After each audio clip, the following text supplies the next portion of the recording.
Hello friends, welcome to agricultures point. मैं अखिलेश कुमार गुप्ता एक बार फिर से आप लोग के सामने एग्रीकल्चर से रिलेटेड एक वीडियो लेके उपस्थित हूँ। जिन फ्रेंड्स ने चैनल को अभी तक सब्सक्राइब नहीं किया है वो लोग प्लीज़ सब्सक्राइब कर लें। ज़्यादा टाइम न लेते हुए चले देखते हैं इस वीडियो में क्या है। इस वीडियो में मैं प्लांट ब्रीडिंग के कुछ और क्वेश्चंस हैं जो इम्पोर्टेंट हैं, मतलब हो सकते हैं किसी भी एग्ज़ाम में। पिछले वीडियो में मैंने 25 क्वेश्चन इंक्लूड किए थे। इस वीडियो में भी 25 क्वेश्चन और प्लांट ब्रीडिंग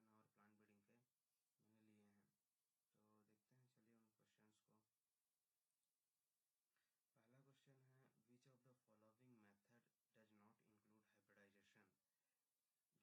जो प्लांट ब्रीडिंग के जनरल मेथड्स हैं जो जनरली यूज होते हैं उनमें कुछ मेथड में हाइब्रिडाइजेशन का यूज करके फिर आगे जो ब्रीडिंग मेथड्स है जैसे बैक क्रॉस में हाइब्रिडाइजेशन यूज करते हैं। उसके बाद फिर मीन्स हर बैक क्रॉस में हाइब्रिडाइजेशन होता है। फिर डिग्री में पहले क्रॉसिंग कराते हैं, मीन्स हाइब्रिडाइजेशन कराते हैं, फिर सिलेक्शन करते हैं। बल्क ब्रीडिंग मेथड में भी यही होता है, लेकिन जो म्यूटेशन ब्रीडिंग है उसमें हाइब्रिडाइजेशन नहीं होता। तो इसका आंसर होगा mutation breeding, which does not include hybridization. Next question, a hybrid between genetically different genotype of same species is known as. अब ये जो हाइब्रिड के टाइप्स हैं उनका एक डेफिनेशन है। A hybrid between genetically different genotype of same species means species जो है सेम है, मतलब एक स्पीसीज के अंदर, तो होगा इंट्रा स्पेसिफिक। जो इंट्रा स्पेसिफिक है वो उसका ये डेफिनेशन है, within species. Next question देखते हैं, third, double top cross is define as. अब डबल टॉप क्रॉस ये भी एक हाइब्रिड का टाइप है। जैसे सिंगल क्रॉस हाइब्रिड होता है, डबल क्रॉस हाइब्रिड होता है, उसी प्रकार होता है डबल टॉप क्रॉस। तो जो डबल टॉप क्रॉस होता है वो होता है cross between a single cross hybrid and open pollinated variety. तो इसमें जो ऑप्शन में दिया हुआ है, एक सिंगल हाइब्रिड क्रॉस है, एक डबल हाइब्रिड क्रॉस है, एक थ्री वे हाइब्रिड क्रॉस है और फोर्थ नन है। तो जो डबल टॉप क्रॉस है उसका कोई भी ऑप्शन सही नहीं है, तो आंसर होगा नन। इस तरह के भी क्वेश्चन पूछ सकते हैं, आंसर ना देके एक नन में ऑप्शन हो सकता है। नेक्स्ट क्वेश्चन देखते हैं, how many back cross are sufficient to retain the genotype of original variety with new character. Means जो हम लोग बैक क्रॉस मेथड यूज करते हैं ब्रीडिंग मेथड का, उसमें कितने बैक क्रॉस सफिशियंट होंगे किसी जीनोटाइप किसी कैरेक्टर को रिटेन करने के लिए। तो इसका आंसर है 5 से 6 क्रॉस बैक क्रॉस। जो 5 to 6 बैक क्रॉस होते हैं वो सफिशियंट होते हैं बैक क्रॉस मेथड में किसी एक कैरेक्टर को किसी एक एस्टेब्लिश्ड वेराइटी में रिटेन करने के लिए। नेक्स्ट देखते हैं, विच of the following is non ionising. जो ये म्यूटेजेंस हैं सभी फिजिकल म्यूटेजेंस हैं। जो फिजिकल म्यूटेजेंस होते हैं वो आयनाइजिंग और नॉन आयनाइजिंग में डिवाइड होते हैं। तो पूछा गया कि which one is non ionising. जो यूवी रेज होते हैं वो नॉन आयनाइजिंग होते हैं फिजिकल म्यूटेजेंस में। बाकी सभी आयनाइजिंग होते हैं, कुछ स्पार्सली आयनाइजिंग होते हैं, कुछ डेंसली आयनाइजिंग होते हैं, लेकिन यूवी रेज जो होता है वो नॉन आयनाइजिंग होता है। नेक्स्ट क्वेश्चन देखते हैं, Lucknow 49 variety of guava is made by. अब यहाँ पे स्पेसिफिक एक वैरायटी दी गई है, ये किस मेथड से डेवलप की गई है वो पूछा गया है। गुआवा की जो लखनऊ 49 वैरायटी है वो इन चारों मेथड में से क्लोनल सिलेक्शन से डेवलप की गई है।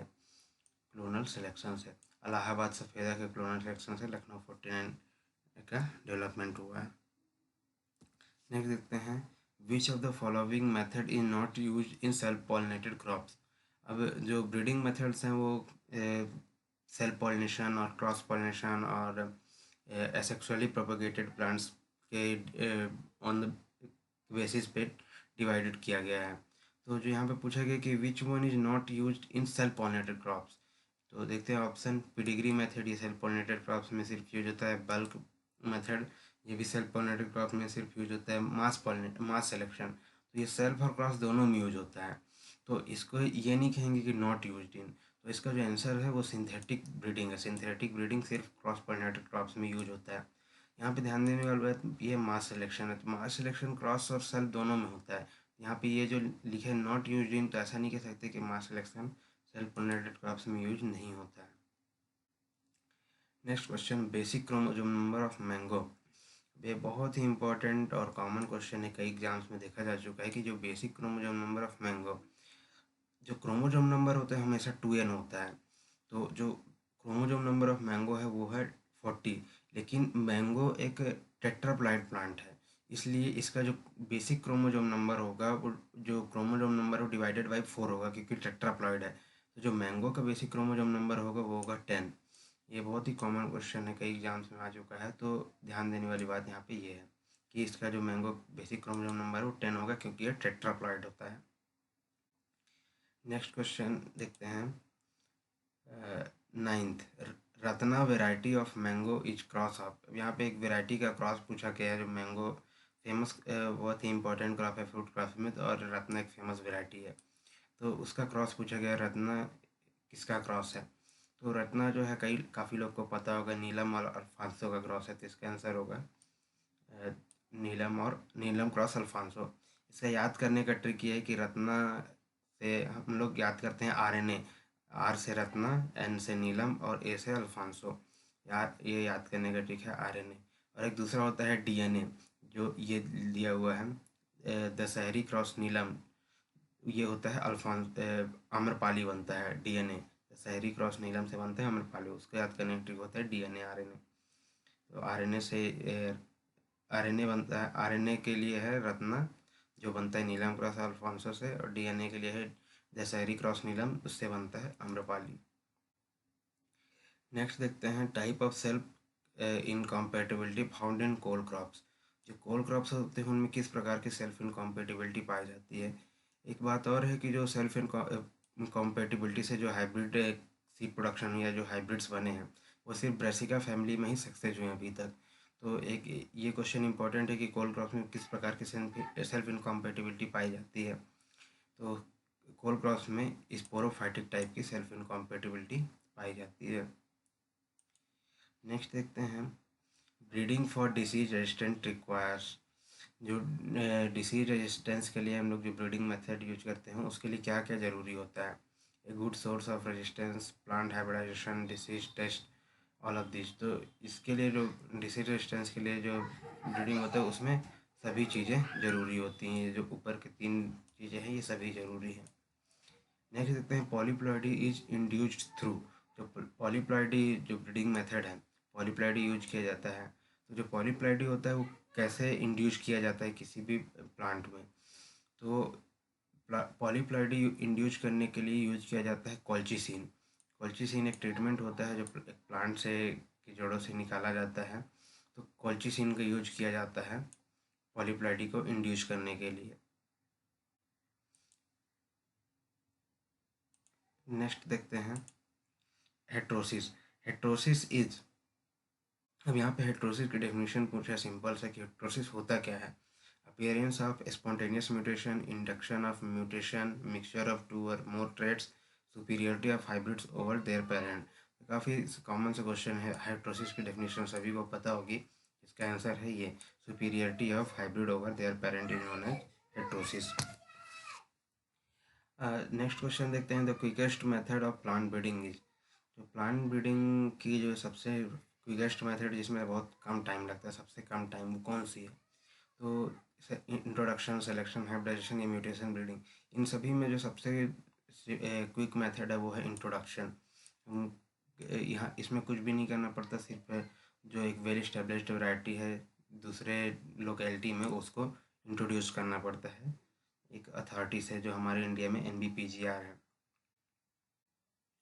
नेक्स्ट देखते हैं 15th, the new varieties of plant are produced by. जो किसी भी प्लांट की जो न्यू वेराइटी प्रोड्यूस करते हैं तो वो कैसे किया जाता है। मीन्स एक थोड़ा सा कंसेप्चुअल टाइप का क्वेश्चन है कि क्या क्या होता है उसमें। Introduction and mutation, selection and hybridization, mutation and selection, selection and introduction. अब इसको आप सिक्वेंशियल भी ले सकते हैं, इंट्रोडक्शन एंड म्यूटेशन। अगर हमको कोई एक न्यू वैरायटी लेनी तो हम इंट्रोडक्शन से भी न्यू वैरायटी ले सकते हैं, तो म्यूटेशन की ज़रूरत नहीं है। ये थर्ड ऑप्शन देखते हैं म्यूटेशन एंड सिलेक्शन। पहले अगर म्यूटेशन करेंगे तो उसके बाद सिलेक्शन करेंगे तो ये ज़रूरी नहीं कि म्यूटेशन डिजायरेबल होगा कि नहीं होगा। लास्ट ऑप्शन देखते हैं सिलेक्शन एंड इंट्रोडक्शन। अगर हमने सिलेक्शन कर लिया तो फिर इंट्रोडक्शन की ज़रूरत नहीं है, तो इस तरह से वैरायटी नहीं बन सकती है। जो सेकेंड ऑप्शन उसमें क्या है कि एक अगर हम लोग किसी भी 2 जीनोटाइप्स का अगर सिलेक्शन करते हैं तो सुपीरियर प्लांट्स मिल जाएंगे। उसके बाद अगर उनका हाइब्रिडाइजेशन करके हम न्यू वेराइटीज डेवलप कर सकते हैं। तो सिलेक्शन से सुपीरियर प्लांट्स मिलेंगे किसी भी जीनोटाइप का, और उन दोनों को क्रॉस करके हाइब्रिडाइजेशन कर सकते हैं। तो इससे जो है न्यू वेराइटीज बनाया जा सकता है प्लांट्स का। इसका आंसर होगा selection and hybridization. Bagging is done to, अब बैगिंग क्यों किया जाता है प्लांट्स में? Avoid cross pollination, avoid self pollination, achieve desire pollination, prevent contamination from foreign pollen. तो जो ये दो ऑप्शन तो पहले ही क्लियर हो गए कि इसके लिए नहीं किया जाता है, अवॉइड सेल्फ पॉलिनेशन और डिजायरेबल पॉलिनेशन। ये तो बैगिंग का कोई भी हो ही नहीं सकता। लास्ट ऑप्शन और फर्स्ट ऑप्शन में एक मतलब कन्फ्यूजन हो सकता है कि prevent contamination from foreign pollen. तो इसके लिए हम लोग बैगिंग नहीं करते, इसके लिए हम लोग करते हैं जो आइसोलेशन डिस्टेंस होता है वो मेंटेन करते हैं। तो जो बैगिंग होता है वो अवॉइड क्रॉस पॉलिनेशन के लिए ही यूज किया जाता है, क्रॉस पॉलिनेशन को अवॉइड करने के लिए। नेक्स्ट देखते हैं, green revolution in India awkward during. अब इसमें ये दो प्रकार से पूछता है, जैसे कि ये दशक पूछा है कि किस दशक में शुरू हुआ था, दूसरा पूछता है सीधे सन। तो ग्रीन रेवोल्यूशन इन इंडिया ये 1960 के दशक में शुरू हुआ था। नेक्स्ट देखते हैं 18, selection of homozygous plant is. जो सिलेक्शन ऑफ होमोजाइगस प्लांट है वो उसको क्या बोला जाता है? तो होमोजाइगस प्लांट का जो सिलेक्शन है वो मीन्स सिर्फ सेल्फ पॉलिनेटेड क्रॉप्स ही होमोजाइगस होंगे, है ना। तो जो इसका सिलेक्शन होगा वो सिर्फ प्योर लाइन सिलेक्शन होगा। होमोजाइगस प्लांट का सिलेक्शन सिर्फ प्योर लाइन सिलेक्शन में होता है। नेक्स्ट क्वेश्चन देखते हैं, विच of the following is not true for inbreeding. अब इनब्रीडिंग के लिए ये कौन से स्टेटमेंट ट्रू नहीं है वो देखना है। It causes inbreeding diffraction after a few generation, ये सही है। इट लीड्स टू होमोजाइगोसिटी, बिल्कुल सही है कि इनब्रीडिंग से होमोजाइगोसिटी आती है। It is use to produce pure line, pure inbreeding से प्योर लाइन होता है। It always increase the productivity, ये रॉन्ग स्टेटमेंट है जो कि इनब्रीडिंग के लिए नॉट ट्रू है। ये हमेशा प्रोडक्टिविटी को इंक्रीज नहीं करता है, तो ये ट्रू नहीं है ये स्टेटमेंट इनब्रीडिंग के लिए। नेक्स्ट क्वेश्चन देखते हैं, breeding crop for improve nutritional quality is referred as. जब हम लोग न्यूट्रिशनल क्वालिटी बढ़ाने के लिए, इम्प्रूव करने के लिए जब ब्रीडिंग करते हैं तो उसको क्या बोला जाता है? उस क्रॉप को क्या प्रोसीजर, उस प्रोसीजर को क्या बोला जाता है ब्रीडिंग प्रोसीजर को? तो उसको बोला जाता है बायो फोर्टिफिकेशन। जो बायो फोर्टिफिकेशन होता है वो किया जाता है न्यूट्रिशनल क्वालिटी को इम्प्रूव करने के लिए।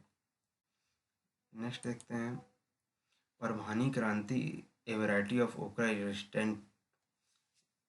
रेजिस्टेंट टू, सॉरी यहाँ पे इज लिखा हुआ है, ये होगा रेजिस्टेंट टू। जो परभानी क्रांति है, स्पेसिफिक भी कर रहा है क्वेश्चन में कि ओकरा की वैरायटी परभानी क्रांति ये किस चीज़ से रेजिस्टेंट है, कौन से डिसीज से? तो ये होता है येलो मोजैक वायरस से रेजिस्टेंट। YMV बहुत ही फेमस है परभानी क्रांति, उसी के लिए डेवलप किया गया था, YMV से रेजिस्टेंस के लिए। नेक्स्ट देखते हैं, heterosis loss due to continuous inbreeding is known as. जो हेट्रोसिस होता है वो हम लोग जानते हैं कि superiority of hybrid over parent. तो जो वो लॉस्ट हो जाते हैं मीन्स कंटिन्यूस इनब्रीडिंग से, जो कंटिन्यूस इनब्रीडिंग से जो हेट्रोसिस लॉस हो जाता है उसको बोलते क्या है? तो ये डेफिनेशन है, सभी को पता होना चाहिए कि इनब्रीडिंग डिप्रेशन बोलते हैं जो हेट्रोसिस लॉस होता है कंटिन्यूस इनब्रीडिंग से। नेक्स्ट देखते हैं, हेट्रोबिल्टियोसिस इज। अब जो हेट्रोबिल्टियोसिस की डेफिनेशन पूछी गई है। हेट्रोबिल्टियोसिस होता क्या है? ये एक मेथड ऑफ एस्टिमेशन है हेट्रोसिस को एस्टिमेट करने के लिए। तो इसकी डेफिनेशन पूछी गई है, when heterosis is estimated over mid parent, when heterosis is estimated over better parent, when heterosis is estimated over commercial variety.